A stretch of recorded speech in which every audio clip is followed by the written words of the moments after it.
Are you waking up at 3 in the morning or some other time in the middle of the night right now? Are there things that are eating at your gut, things that you're suffering with alone? Do you have deep fears about things? Do you have shame over some of the things that you've done and the way things are in your life right now and in your business? Hi, I'm Bill Gallagher, scaling coach, host of the Scaling Up Business podcast. At scalingcoach.com and on the podcast for Scaling Up, we've got hundreds of tools and ideas and stories to help you get scaling up more efficiently and more effectively with more profit, more cash, to make the whole thing a whole lot better. In addition to all the free tools, we've got low-cost options for coaching to help you learn and get started coaching you and your team in the best practices for scaling up effectively. So, I don't know about you and what kinds of crises you've been in, but in the aftermath of 2001, when I'd pushed things out and I'd kept the company afloat with a fair amount of debt, I found myself suddenly facing the music. The bank called me up and wanted to shut me down, and since there wasn't enough in the business, they wanted to take my house. And that freaked me out and had me thinking about not only losing the house and the failure of the business, but then ultimately like the failure of my marriage and that I'd become a weekend dad. And if you asked me, that's really what kept me up at night. Except I wasn't telling any of those things to my team at the time.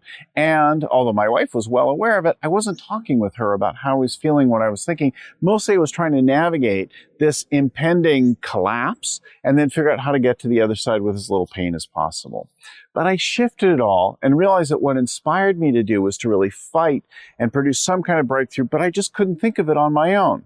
So I went to the team and I said, listen, guys, here's what's going on. I was brutally honest with them. I told them the brutal truth. Here's what I'm dealing with. Here's what I'm afraid of. I don't have any answers. I don't have a plan. Now that sounds like terrible leadership, except I left them with this thing. I'm not going to quit. And if you'd like to help me solve this, I really welcome your help. I don't know how to do this on my own. Maybe together we can figure it out. Here are some of the things that we've got. Well, I laid stuff all out with them, and together we actually found a way to have the breakthroughs that we needed. And a year later, not only had we solved the problem with the bank and redesigned our business, but we had more than doubled the company in that time and put ourselves back on a healthy place, right?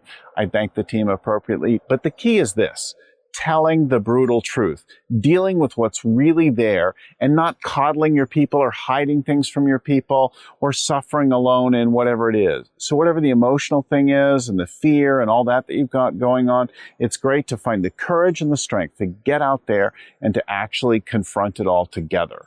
You and your team together can think of things that you can't do on your own.